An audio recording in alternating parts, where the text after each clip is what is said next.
আসসালামু আলাইকুম, সবাই কেমন আছো? আমি আশা করি তোমরা সবাই ভালো আছো। আজকে আমরা শিখব আরবিতে ফলের নাম। চলো শুরু করি। আমবাজুন অর্থ আম, কাতলুন অর্থ কাঁঠাল, মাউজুন অর্থ কলা, ইনাবুন অর্থ আঙ্গুর, তামরুন অর্থ খেজুর,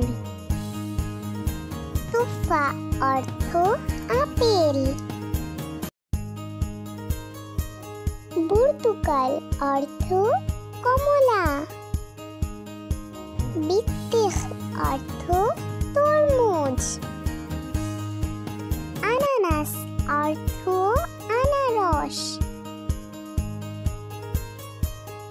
লিচি অর্থ লিচু, পাপায়া অর্থ পেঁপে, নারকেল অর্থ নারিকেল, ওইজিব অর্থ কিশমিশ, ফাকিহাতুল আনাবি অর্থ জাম্বুরা,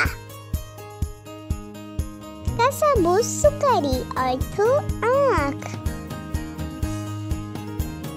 জৈতুন অর্থ জলপাই, বারকুকু অর্থ বড়ই, তিনুন অর্থ ডুমুর, কানুনু অর্থ আমলকি, নাখলুন অর্থ তাল, আবালিল ফিলি অর্থ চালতা। ধন্যবাদ বন্ধুরা আমাদের পুরো ভিডিওটি দেখার জন্য। চলে আসবো অন্য কোনো ভিডিও নিয়ে। আসসালামু আলাইকুম।